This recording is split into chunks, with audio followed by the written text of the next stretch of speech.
he don't got no kids, so how is he daddy?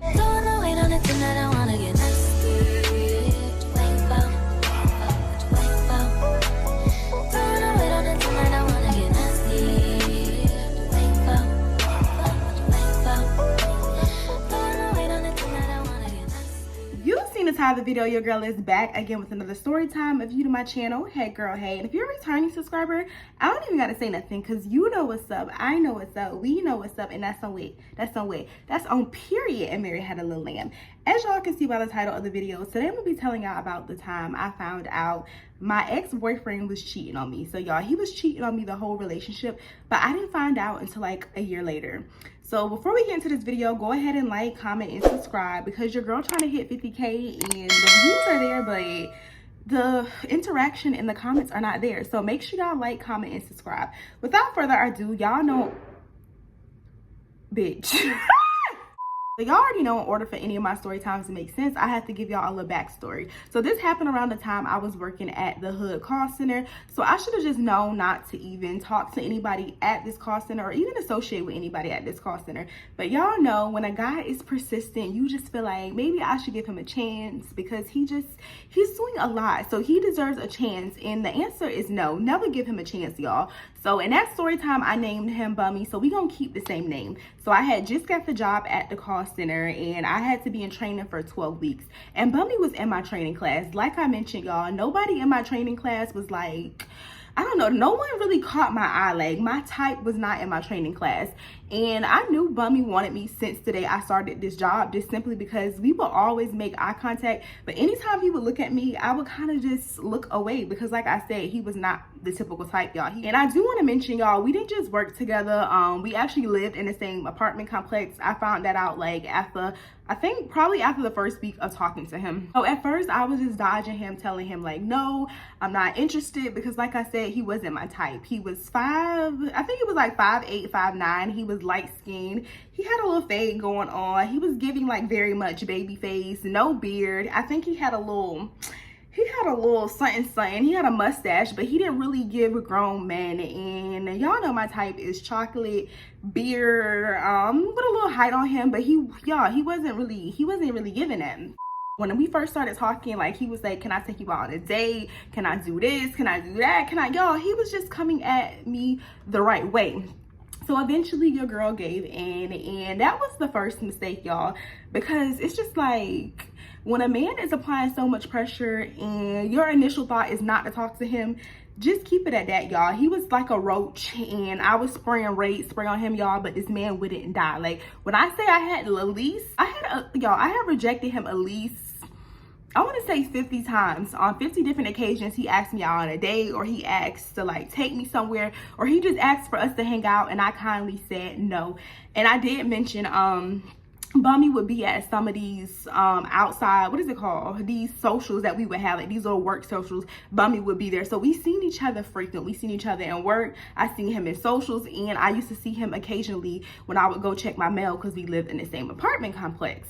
So fast forward, we started getting real close or whatever, and probably like 2 to 3 months into us talking, y'all, he ended up asking me to be his girlfriend. And by this time I was already in love. Like once we get past the stage of Asia letting her walls down, like y'all, I was in love. And I do not want to fail to mention, y'all, he was a hood nigga. This wasn't my first hood nigga experience. My ex was like a retired hood nigga, but he was an active hood nigga, y'all. And I had never been with an active hood nigga, so I was excited. Like it was just a whole different experience. I dated a hood nigga, you know what I'm talking about. Like dating a hood nigga and dating like a civilized nigga, it's just two different vibes, y'all.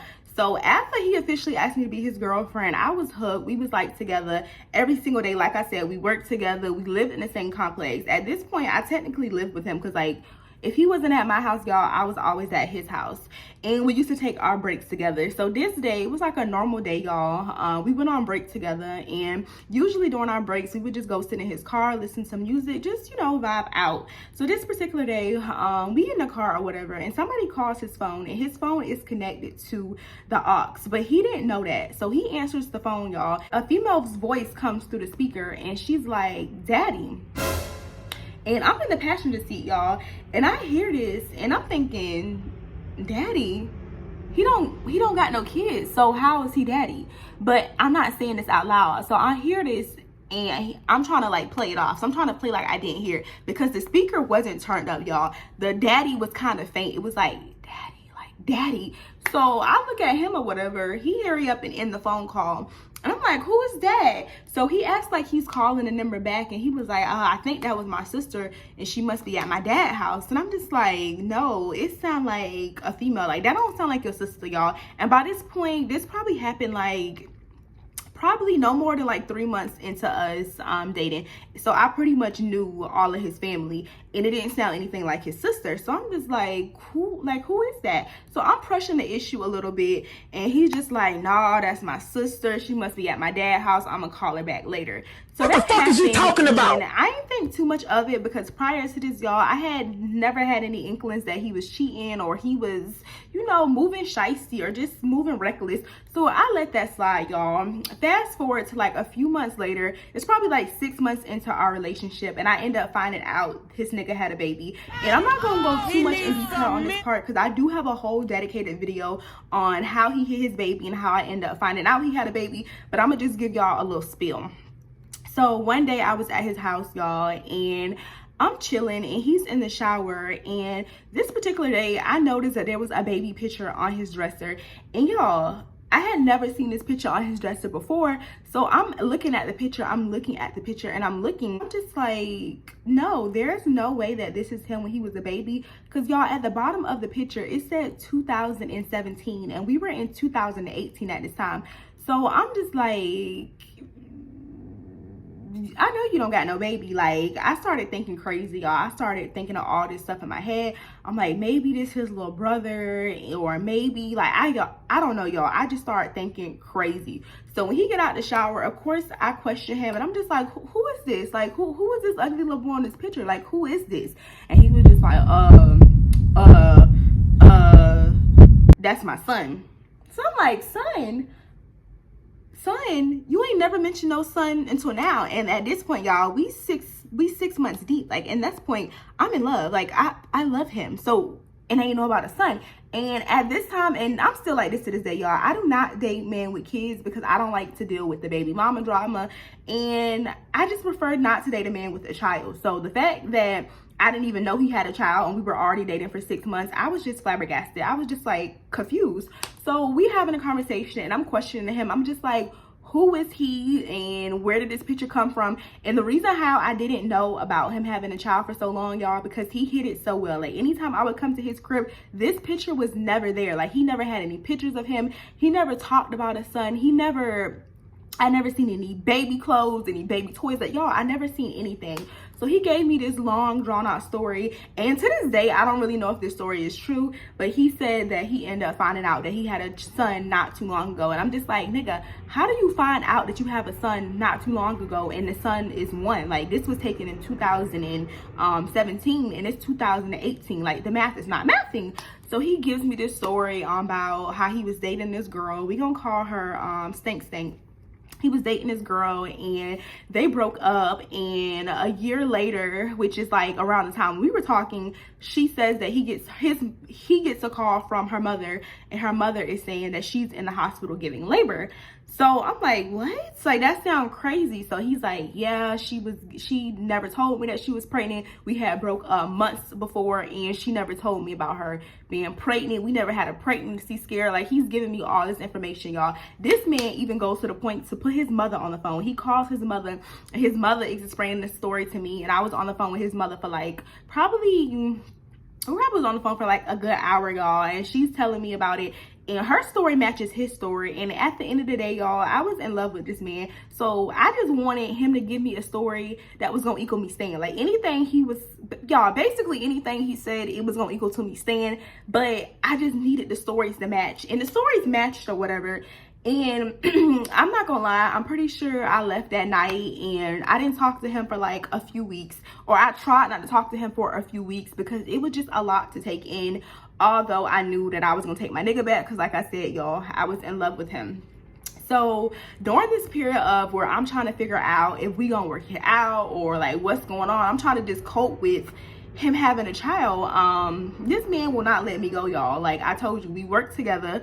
So he was pulling up to the job, pulling up to my my little cubicle, and he was just like saying, I'm not finna leave until you block me. He was just doing a lot, y'all. He was doing pop-ups because he knew where I lived at. He was popping by my apartment unannounced, y'all. He was just doing a lot. It was this one time where I was trying to get over him, and you know when your nigga do something wrong, you start going through your DM and looking at your options. So this particular day, it was this guy in my DM, and he was cute and he was my type, but I just didn't talk to him just simply because I was dealing with Bum. I was in a relationship. But when this situation happened, I hit him back and I was just like, hey, you know, I want to take you up on that little gym offer. Like, let's go to the gym. And we end up going to the gym together, y'all. And this is the time when I lived in, where did I live at? Where did I live at? I lived in Avenue 29 at this time, and if you lived in Tallahassee, you know where You Fit is at in Avenue 29. It's like a gym that's like 5 minutes from my crib, y'all. So I get ready for this little gym day or whatever. I put on a cute little matching set, you know, make sure my hair look good, put on a little perfume, and then I have this guy. He comes and he picks me up, and you know, we work out, we at the gym, and after our gym session, he ends up dropping me back off at my apartment. But before he drops me off, y'all, I'm in the car and I'm just chilling and I'm talking to the guy. And the next thing you know, I see Bummy. I see Bummy running across the car. Like, y'all, we literally in the car, we chilling, and I look up and I see Bummy is like running across the car. And at this time, I lived on the 3rd floor. So as soon as I seen this and I'm with the other guy, and this probably was like, it was probably like 2 weeks from the time I found out him having a child. So I told the other guy, I'm like, I'm sorry, that's my ex. Like, I gotta go. Like, I gotta go, because if I don't go, it might not be safe for you. So he leaves. I run up the stairs, y'all. I run up the stairs, and when I get up the stairs, he's just like, where you was at, questioning me. And mind you, we're not even together, but y'all, he was a crazy, he was crazy. So he's like, where you was at. So y'all, I make up a lie, and I'm just like, oh, I was at the community gym at my apartment complex. I just got done working out. Y'all, I open the door. He bowlegs his way into my apartment. He starts checking my closet, looking underneath the bed, just doing a lot. And I know somebody gonna be like, girl, why you didn't call the police? Like, he invading your privacy, he harassing you. But y'all, I had called the police on him in the past, and the police didn't do nothing. Like, this man was crazy. He was not taking no for an answer. So that happens or whatever, and he's back on my body. He's buying me stuff, trying to bribe me, just doing a lot. And I also want to mention, I did not want anybody to know at my job that we were dating. Some people knew, people that I was like close with at the job, but for the mass majority, like, I didn't want managers and people to know. So when we would be at work, I would tell him to like not talk to me, not hug me, like no PDA in public. And he started popping up to my desk, y'all. He would start saying, I love you, Asia, and I'm not gonna leave until you unblock me. So he kind of like forced me back into a little situation with him, and I missed him. I'm not gonna lie. Although I did find out he had a kid, I missed him. So we end up getting back together like a month later, y'all. So we back together, and this time I set some boundaries. So I end up speaking to the baby mama, and I wasn't mad at the baby mama because him lying to me don't have nothing to do with me. That don't have nothing to do with me. That has everything to do with him. Okay, y'all, so I'm editing the video, and I forgot to add that the baby mother and the child lived in Miami, and we lived in Tallahassee at the time, and that's about 6 hours away. So I have never seen the baby mother nor the child, and he only seen the child, honestly, only on holidays or like birthdays. Bro, me and the baby mama spoke, and she's telling me about the whole situation and how she was feeling, and told me that she kept the whole pregnancy from him. And I'm just like, wow, like, this is crazy, because I still kind of felt like he was lying about the situation and his mother was covering from him. But y'all, no, the girl told me that she hid her whole pregnancy from him. They broke up, and he wasn't there the whole pregnancy, and she didn't tell him about the baby until the baby was born. So everything seemed to check out. So boom, this still didn't excuse him for not being 100 with me and letting me know up front that he had a child, y'all. But everything was cool. And me and his baby mama, I'm not gonna say we became friends, but we became cordial. Like, anytime she would call his phone, I would be like, hey, little stank, hey, stank. Like, y'all, it was no issues. I was never mad or bitter with the baby mama. My issue was with him. So, you know, we dating or whatever, we dating, And we dated right at a year. Like, I think 4 months later we end up breaking up over something else because the relationship was just toxic. And he actually ended up moving back to Miami, and that was that, y'all. And let's say fast forward to like a year later, I'm in a new relationship. I'm happy, I'm over him. Like, I haven't seen this man in a whole year because, like I said, he moved back to Miami. So one day, I'm chilling at home and I get a notification and it says, Bum sent you a friend request. And this was mad weird to me, y'all. At first, I thought it was a fake page because Bum, the whole time we was dating, he didn't even have social media. He used to say social media was the fans watching, and he liked to stay low key, and he don't do the net. That's his words. He don't do the net. So when I got this friend request, I'm just like, dum. Like, what's his name? Bum. So I'm like, no, Bummy. I'm like, Bummy sent you a friend request. So I click on it or whatever, and when I click on it, I notice that he DM'd me. So I open the DM or whatever, and it's like, hey, Asia, how you doing? You looking good? Like, how's life? And I was like utterly confused, y'all. So I go to his profile and I just start, checking and skimming the profile out. Because like I said, y'all, I never even knew he had a Facebook. I didn't have him on any social media. So I was shook. So y'all, I'm scrolling. I'm going through his photos. I'm going through his posts. And y'all, when I'm looking through his posts, I see a picture of him. What was her name again? The baby mama's name? Him, Doodoo, and Lil Doodoo, little family pictures. And I'm like, all right, this is starting to get weird, y'all. But I found this one picture in particular. I want to see if I could put the picture in here without showing their face. But y'all, it was this one picture, and Lil Doodoo, it was at Lil Doodoo's birthday party. And the way I knew it was at Lil Doodoo's birthday party is because I remember him going to Miami for his child's first birthday. And I remember the outfit he had on. He had sent me a picture of Lil Doodoo in this little LL Cool J outfit. So I'm on the page or whatever, and I see Lil Doodoo, and then I see the mama, Big Doodoo, and then I see Bummy, and they taking like this couple photo, y'all. They had like this jailbird photo. The photo is like of him. Y'all know how men take pictures when they in prison and they got the blue suit on, and they kind of like this in the picture. Like, they like, I can't stand up because I don't got no pants on, y'all, but they like this in the picture, and the baby mama is standing in front of him. And she's like this in the picture with her butt on his, what? And Lil Stank, no, what's the name again? Lil Doodoo is in the front. So I'm like, what the hell? So I'm scrolling, and I found a picture where he tagged the baby mama. So I click on the page, y'all, and when I say I'm going through the page, and she got pictures of him on birthdays, holidays. Y'all, so I continue to just scroll, and y'all, she got birthday shout outs, my forever, my babe, my baby daddy, my backbone, my stank, my woo-ha, my whoa. I'm just like, so you was cheating this whole time and ain't even know it. And I spoke to the baby mama on several occasions, and she would just be like, oh no, that's just my baby daddy. We been broke up before I even had my son. We just co-parent, The whole time, y'all, they was in a relationship, and I don't know why the baby mama didn't tell me that they was in a relationship. She just kept it cool, like she kept it player, and I was confused. But anyway, y'all, that's the story on how I found out my ex-boyfriend was cheating on me a year later, and I didn't write him back or even acknowledge it. I didn't even I could have. I'm not gonna lie. The pettiness in me wanted to be like, Alex, like, you was cheating on me the whole time. But then again, it's just like, I'm in a happy relationship. I moved on. This was a year ago, and I'm gonna let you have that. You was toxic anyway. So yeah, y'all, that's the story time on how I found out my ex-boyfriend was cheating on me a year later. Don't forget to like, comment, and subscribe, and I'll see y'all in my next story time. Peace.